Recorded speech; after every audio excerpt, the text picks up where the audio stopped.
queremos desejar a todos um Feliz Natal. Todos os anos existe uma discussão muito grande sobre essa data, né? E as pessoas ficam brigando com a data, brigando com a festa e acabam por não aproveitar. O importante é a atitude. O nascimento de Jesus é algo que é real.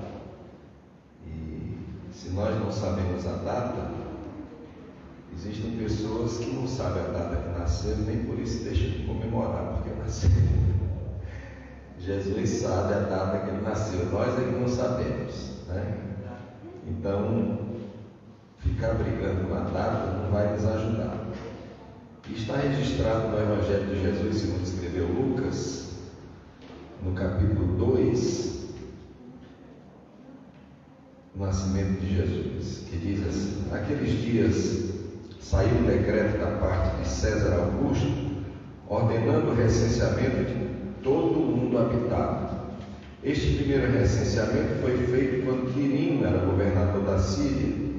Todos iam alistar-se, cada uma em sua própria cidade. Assim, subiu José da Galileia, da cidade de Nazaré, para a Judéia, a cidade de Davi, chamada Belém, porque pertencia à descendência de Davi, a fim de se alistar com Maria, sua mulher, que estava grávida. Estando eles ali, cumpriram-se os dias em que ela havia de dar à luz, e ela deu à luz o seu filho primogênito. Envolveu-o em panos e o deitou numa manjedoura, porque não havia lugar para eles na hospedaria. Mantenha a sua Bíblia aberta. Nós vamos analisar esse texto e gostaríamos hoje de meditar sobre esse fato. Não havia lugar para eles na hospedaria. E nós queremos responder se há lugar para Jesus em nossas vidas. Dizem que um professor chegou numa classe de garotos e ali ele propôs uma tarefa. Entregou uma folha de papel em branco e pediu a cada um deles que escrevessem palavras a respeito do Natal. E aí eu gostaria de passar essa tarefa para vocês. Se vocês fossem agora fazer essa tarefa, imaginem as palavras que vocês poderiam escrever. Com certeza, muitas famílias ontem se reuniram sobre uma mesa farta. Então, imagine o que fica na cabeça das crianças. O que é Natal? Natal é uma mesa farta. Natal é peru. Muitas famílias se reuniram e lá tinha uma árvore onde tinha Natal, onde tinha presentes, e havia figuras como o Santa Claus, né? Bispo, Papai Noel, havia vinho, espumante, havia aquelas guirlandas, aqueles enfeites, isso, luzes coloridas na cidade, e muitas dessas coisas certamente ficam na cabeça das crianças, e as crianças gostam muito do Natal, porque Natal é época de ganhar presente, Natal é época de se comportar direitinho para poder o Papai Noel trazer o presente. Botei meu sapatinho na janela do quintal, não tinha quintal, né? E o Papai Noel vai trazer o meu presente. Então nós temos essa cultura da árvore, dos presentes, dos perus, isso dos Papai Noéis. E eu lembro de uma crônica que um certo irmão escreveu sobre um extraterrestre que veio à Terra na época do Natal, e ele não sabia nada da história de Jesus, e aqui chegando ele descreveu o Natal exatamente como o texto de Lucas. Ele não encontrou lugar para Jesus no Natal. Nós temos certeza que em muitas famílias, na noite de ontem, as pessoas se lembraram de tudo, mas não pararam sequer para fazer uma oração, para agradecer a Deus, né? E alguns até fizeram orações, mas depois das orações encheram a cara, depois das orações pecaram tanto comer exageradamente, né? E algumas famílias também, nós imaginamos que houve discussões, porque o presente não foi aquilo. Eu fiz um investimento, comprei um presente caro e ganhei um cinto muito, a pessoa não trouxe nem um presente para trocar, ou o amigo secreto não veio, enfim. Nós precisamos sempre refletir sobre essa festa e realmente percebermos que nós precisamos comemorar o nascimento de Jesus. Todos nós comemoramos a morte e a ressurreição de Jesus, mas era preciso que ele nascesse como um de nós, para que tudo aquilo que aconteceu com ele nos beneficiasse. É preciso eu e você termos a noção de que o Natal é muito mais do que essa festa boa da gente participar, porque é bom a gente se reunir para comer, para estar junto da família, mas o Natal é algo que só pode acontecer plenamente se Jesus tiver lugar nessa festa. Eu li também a respeito de uma senhora, uma mãe. Ela tinha uma criança de 2 anos e resolveu fazer uma festa de aniversário para essa criança. E ela então contratou um bom restaurante e fez lá uma festa maravilhosa. E as amigas dela, convidou as amigas endinheiradas, e então as amigas disseram: cadê o menino? Cadê o garoto? Ela disse: não trouxe não, porque ele ia atrapalhar. Eu deixei ele em casa, a festa é só para a gente. E assim muita gente faz com o Natal. Faz aquela festa para todo mundo se dar bem, todo mundo se alegrar, mas Jesus não pode entrar nessa festa, porque ele vai atrapalhar. Ele vai atrapalhar porque quando você abrir aquela garrafa de uísque, né? Se Jesus estiver ali, ele não vai, né? Você vai ficar constrangido. Se Jesus estiver lá na hora que você estiver fazendo determinadas coisas, Jesus não vai caber naquela festa. A festa do Natal, ela está registrada apenas em 2 evangelhos, especificamente: o evangelho segundo escreveu Mateus e o evangelho segundo escreveu Lucas. E Lucas, como um homem da medicina extremamente detalhista, ele conta as razões por que Jesus não nasceu em Nazaré, onde eles moravam. Os historiadores têm uma série de problemas, porque não interessava quem podia ou quem queria, todos teriam que ir à terra dos seus descendentes. E como Maria e José eram da descendência de Belém, eram a raiz de Davi, né, de Jessé, então eles tiveram que ir, mesmo contra a sua vontade. E registra-se que da cidade de Nazaré até Belém eram 130 quilômetros, e ainda está lá em Israel, se alguém quiser fazer o percurso, né? Mas a época, talvez hoje tenha mudado, porque as estradas às vezes mudam os percursos, mas a época, dizem os estudiosos, que era em torno de 130 quilômetros, e aquela época tudo faz crer que esse trajeto foi feito sobre um animal, o marido José a pé e a mulher montada em um jumentinho. Muito bem, esse percurso foi feito, e vocês imaginem o incômodo de uma viagem de uma mulher grávida, 130 quilômetros. Se fosse de carro dava mais ou menos umas 2 horas, né? Agora vocês imaginem isso feito no lombo de um animal e a pé. E assim foi feito porque era uma imposição. Tem coisas que a gente realmente é obrigado a fazer. As imposições da vida em sociedade nos obrigam a fazer determinadas coisas que nós não gostaríamos de fazer e acabamos por fazê-las, porque a vida social nos impõe.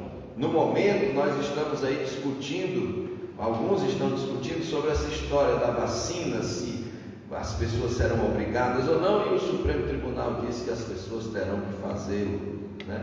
Não que vão invadir sua casa, como aconteceu no passado, em passado bem distante, na época do Oswaldo Cruz, as pessoas chegavam nas casas e saíam perseguindo qualquer pessoa, obrigando a vacinar. A tendência não é essa. Mas se você recebe, por exemplo, um benefício do governo, eles vão exigir um comprovante de vacina. E assim, essa obrigatoriedade vai ser uma obrigatoriedade mais ou menos. Mas, enfim, nem sempre os nossos planos se cumprem. Esse evento do Natal também se mostra. Por exemplo, vocês imaginem que quando Maria se achou grávida do Espírito Santo, então não pense que ela imaginou que ela passaria a sua gravidez e tão pouco o nascimento do seu filho numa viagem desconfortável. E a gente pensando assim humanamente, a gente pensa, muito provavelmente essa viagem desconfortável acelerou esse parto, né? Pensando como homens, uma viagem dessa deve ter sido um incômodo muito grande. Mas isso são só suposições. Mas uma coisa é certa, nem sempre os nossos planos se cumprem. E as demandas da sociedade nos impõem determinados comportamentos que nos afastam do que era ideal. Não pense que o ideal para Maria seria fazer essa viagem. O ideal para Maria seria ter essa criança longe da sua família mais próxima, né? Mas a nossa condição humana é cheia de limitações, e isso o Natal também nos mostra. A nossa condição humana é cheia de alegrias, mas também é cheia de decepções. As regras não respeitam as nossas condições. Então você imagina, Jesus nos deixa o exemplo: se com os seus pais, Maria e José, aconteceu esse tipo de coisa, então por que não pode acontecer conosco, né? Então, havia uma solução de Deus para um problema grande. O problema é que estava lá José e Maria com Jesus no ventre e não havia lugar para eles na hospedaria. A gente fica imaginando quantas hospedarias haveria numa cidade com cerca de 1000 habitantes. Talvez uma, no máximo 2, né? Porque mil pessoas normalmente é difícil ter mais do que 2 hospedarias. Mas segundo alguns estudiosos, não havia só as hospedarias, haviam várias casas. E aquela cidade era a cidade dos parentes deles, alguns parentes distantes, talvez que eles não vissem há algum tempo, mas eles chegaram no momento, e a viagem, com certeza deles, foi muito mais demorada do que de qualquer pessoa. Não sei se vocês já viajaram com alguma mulher grávida, mas normalmente a mulher grávida ela para um pouco mais, né? Você vai viajando com a mulher grávida, ela diz: para aí que eu preciso ir ao banheiro. E com certeza isso são suposições, mas suposições muito lógicas, devem ter atrasado bastante a viagem. Ou seja, enquanto que os outros que foram para o recenseamento chegaram mais cedo, Maria e José, ou José e Maria, chegaram depois. E quando eles chegaram, segundo se diz, não havia lugar na hospedaria, está claríssimo. Mas provavelmente também não havia mais lugar nas casas dos parentes. Porque o que se acredita é que, diferente dos quadros, dos presépios, né? Eles não estavam propriamente num estábulo cheio de como é que chama aquilo? De palhas, né? Coberto de palhas, porque muito provavelmente o lugar onde eles ficaram hospedados era nos fundos de uma casa, provavelmente numa caverna, porque era assim que as casas guardavam seus animais, e não aqui como nossa região aqui a céu aberto, né? Os animais aqui ficam no estábulo às vezes a céu aberto ou simplesmente com um telhado, mas tudo indica que realmente eles ficaram. Não diz explicitamente que eles ficaram no estábulo, numa estrebaria, porque o que o texto diz é que o menino foi deitado numa manjedoura. O que é uma manjedoura? É um coxo. Um coxo é uma peça de madeira onde você dá comida para os animais. Então foi nesse lugar que Jesus foi colocado, porque não havia lugar para ele na hospedaria, e muito provavelmente na casa das pessoas também não haveria. Não é de se pensar que o pessoal de Belém, de Efrata, era um pessoal tão insensível, tão ruim, que ia deixar uma mulher grávida desassistida e ninguém teria um lugar. Primeiro, nem sempre existem quartos de reserva. E segundo alguns estudiosos, havia nas casas um quarto na frente para os visitantes, mas eles chegaram um pouco tarde, então tudo estava ocupadíssimo. E aí era difícil você chegar para uma pessoa que já estava hospedada e dizer: ó, saia daí, vá lá para o fundo da casa, lá para aquela caverna ali, porque chegou esse familiar aqui e ele é mais importante do que você. Afinal de contas, eles não tinham conhecimento que o Rei do Universo estava alojado no ventre de Maria. Mas, enfim, não havia vagas, não havia lugar para Jesus na estrebaria, ou naquelas casas, na estalagem, na hospedaria. Então, a solução para aquele problema foi uma solução um pouco convencional, ou nada convencional, que foi justamente eles se alojarem onde tinha possibilidade, onde tinha lugar. E então os estudiosos dizem que eles foram para esse lugar, nos fundos de uma residência, numa caverna onde os animais costumavam ficar. E aí nós queremos trazer para nossos dias e verificar se realmente nos dias de hoje nós encontramos, no meio de tanta agitação, de tanta preocupação, no meio de tanta aflição, se Jesus encontraria lugar nas nossas vidas. Será que nós vamos ver Jesus, se Jesus vai encontrar lugar nos palácios onde são decididas as grandes questões da humanidade?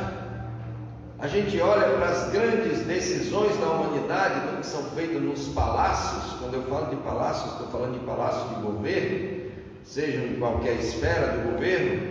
A gente percebe que Jesus não tem encontrado lugar nesses lugares, não tem encontrado lugar nesses espaços. A gente vê também que Jesus não tem encontrado lugar nos grandes escritórios, onde há os planejamentos, as estratégias, porque as pessoas, as decisões, os planejamentos, normalmente eles não estão incluindo o que Jesus pensa, o que Jesus quer, o que Jesus deseja que aconteça. Tampouco nós encontramos lugar para Jesus nas grandes fábricas, pois aquilo que domina a produção não é o bem-estar das pessoas. Normalmente o que domina a produção é a forma de como conseguir baratear a produção, independente dos prejuízos que venham dar à minha saúde, à sua saúde, à minha segurança, à sua segurança. Nós vemos que Jesus também não encontra lugar nos comércios, onde o lucro a qualquer custo faz com que alguns vendam mercadorias estragadas, mercadorias sem a menor qualidade, onde às vezes o bem servir não é o objetivo, mas simplesmente o bem lucrar. Não vamos também encontrar lugar para Jesus nas oficinas onde se oferecem os diversos serviços, pois as pessoas muitas vezes cobram preços absurdos, não porque eles querem resolver o problema dos clientes, mas eles querem resolver os próprios problemas. Da mesma forma, nós não vamos encontrar lugar para Jesus nas grandes lavouras, que têm modificado até a essência dos produtos agrícolas, para que eles possam ter uma lucratividade superabundante, em prejuízo das nossas vidas e da vida dos nossos. Não vamos encontrar também Jesus nos laboratórios de ciências, porque nós temos visto, infelizmente, que esses laboratórios não estão pensando no nosso bem-estar, eles estão pensando na lucratividade. E assim nós poderíamos perguntar se vamos encontrar lugar para Jesus nas universidades ou nos laboratórios de ciências, onde muita gente se envergonha do nome de Jesus. A propósito disso, alguém conta que certa vez o eminente cientista Louis Pasteur, esse homem célebre francês que descobriu esse sistema de vacinas que está tão atual, e esse Louis Pasteur estava se deslocando no metrô em Paris, e de repente sentou do lado dele um jovem, e Luiz Pasteur estava lendo a Bíblia, sua Bíbliazinha preta, surrada, e um rapazinho muito orgulhoso sentou do lado dele e disse: como é que o senhor, nessa idade, ainda acredita num livro fictício como esse? O senhor devia conhecer mais sobre ciência, o senhor devia conhecer mais sobre as grandes descobertas. Se o senhor tivesse conhecimento disso, o senhor jamais leria um livro como esse. Mas se o senhor quiser, eu posso lhe passar algumas lições. E o jovem, cheio de conhecimento, de vontade de passar os conhecimentos, disse: o senhor pode me dar um contato, que eu entrarei em contato com o senhor, terei prazer em lhe dar boas lições, para o senhor não acreditar mais num livro desse. E então o Luiz Pasteur tirou um cartão e entregou para o jovem colocou no bolso, e quando ele desceu do trem, ele olhou, estava lá o nome desse eminente cientista. Muitas vezes Jesus não encontra lugar nas escolas, nas universidades, nem nos lares, nem nos pensamentos, nem nas palavras, nem no coração das pessoas, porque as pessoas se envergonham do nome de Jesus. Por isso o Natal está tão esvaziado de sentido.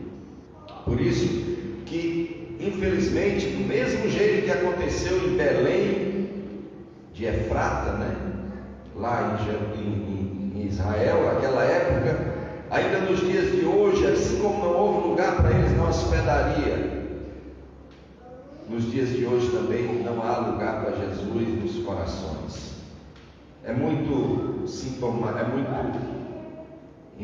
impressionante como Jesus foi nascer em um coxo, em uma manjedoura. Ele que era justamente aquele que tinha o domínio de todo o universo. Paulo nos escreve na carta, salvo engano, aos Filipenses, quando ele diz assim: ele não teve por usurpação ser igual a Deus, mas tomou a forma de servo. Jesus nasceu justamente no local onde não era o local de um rei, mas era o local de um cordeiro, era o local daquele cordeiro de Deus que tira os pecados do mundo. E justamente por ser um cordeiro, ele nasceu onde nasceria um cordeiro. Se ele tivesse nascido no palácio, nós não poderíamos com certeza ter acesso a ele. Mas algo maravilhoso acontece, é que naquele dia, a Bíblia diz que havia naquela mesma região pastores que viviam nos campos e guardavam o seu rebanho durante a noite. E a gente percebe que esses homens, eles eram aqueles que não tinham o privilégio de desfrutar de um sono reparador durante a noite, porque estavam nos pastos, guardando os rebanhos durante a noite. Mas a esses homens, que não eram importantes, que eram as pessoas mais simples da sociedade, o Senhor enviou um anjo, e aqueles homens ficaram atemorizados, e eles receberam em primeira mão a notícia do nascimento de Jesus. Eu vos trago notícias de grande alegria, que será para todo o povo. Na cidade de Davi vos nasceu hoje o Salvador, que é Cristo o Senhor. E o sinal será esse: vocês vão achar o menino envolto em panos, deitado numa manjedoura. Aquele evento tão extraordinário fez com que aqueles homens se ausentassem dali, e eles foram até Belém. E aconteceu que o Senhor revelou a eles, e eles apressadamente acharam Maria e José e o menino deitado numa manjedoura. E depois disso eles começaram a espalhar aquela palavra. Isso nos faz responsáveis também de que esses homens, eles não eram sacerdotes. Porque em algumas igrejas também nós não vamos encontrar Jesus, porque já não dão mais lugar para Jesus. Nós vamos infelizmente verificar que o Senhor não escolheu não deu essa missão de disseminar o nascimento de Jesus para para os sacerdotes, mas ele deu para pessoas que cuidavam de vidas importantes para aquela nação, que eram os pastores. Os pastores cuidavam das ovelhas e eles sacrificavam a sua vida para que as ovelhas não fossem comidas pelos lobos. E eles foram pessoas responsáveis para ter o conhecimento dessa boa notícia e repassarem para as outras pessoas. E a Bíblia diz que todos os que ouviram maravilharam-se do que os pastores lhes diziam. Sem dúvida, a mensagem do nascimento de Jesus precisa ser divulgada. Bom seria se nós tivéssemos 2 natais por ano, né? Não só um. Então não adianta nós ficarmos brigando com a data, brigando com a história. O que adianta, por mais que você tenha argumentos, os argumentos são muito convincentes. O dia 25 já era comemorado como o dia do sol. Isso aí é inegável, a história mostra tudo isso.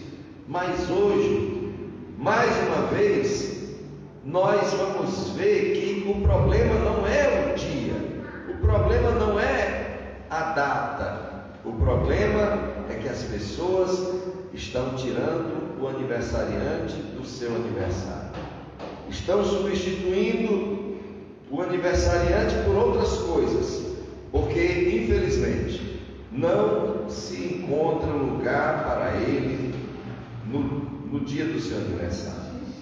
E eu e você somos os responsáveis para continuarmos anunciando que Jesus nasceu e continuarmos enfrentando os adversários que se colocam muitas vezes contra a festa, quando eles deviam se colocar, na verdade, era contra a ausência da festa. Porque, infelizmente, por alguns que são amigos do Evangelho, nós vamos ver essas pessoas combatendo o falar do nascimento de Jesus. Eu até concordaria com eles. Então diga qual foi o dia que Jesus nasceu, que nós vamos comemorar nesse dia. Porque o comércio vai continuar. E não é porque o comércio vai continuar que nós vamos nos calar. Pelo contrário, nós devemos a cada dia anunciar mais ainda, crendo que essa boa nova é de fato como os anjos disseram: eis que vos trago uma notícia de grande alegria, que será para todo o povo. Existem pessoas que ainda não ouviram essa mensagem do nascimento de Jesus.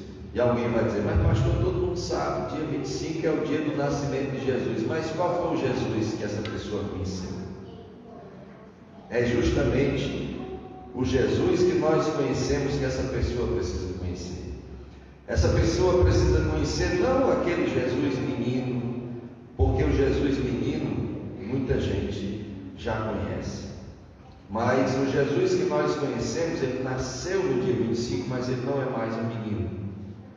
Ele é o Rei dos Reis, o Senhor dos Senhores, ele é o nosso Salvador. E é preciso dizer que ele nasceu, mas esse dia do nascimento dele é o dia para nós demonstrarmos que ele precisava nascer como homem, como eu e você, para assumir o nosso lugar. E é preciso que eu e você saibamos que para Jesus nascer, é preciso que nós nos façamos humildes para nos achegarmos a Ele. Não há como nós nos achegarmos ao Senhor sem sermos humildes. Jesus poderia ter nascido num palácio. Se assim fosse, nem eu nem você talvez jamais chegássemos a Ele. Mas Ele nasceu numa manjedoura. Ele nasceu num lugar simples e humilde, para que todos nós tenhamos acesso à sua presença.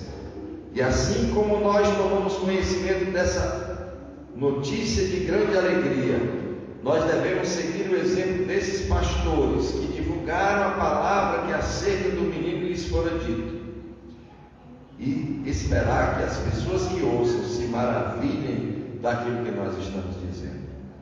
Quando o Evangelho é pregado da forma como a Bíblia ensina, com certeza as pessoas vão abrir o coração para que Jesus tenha lugar na sua vida.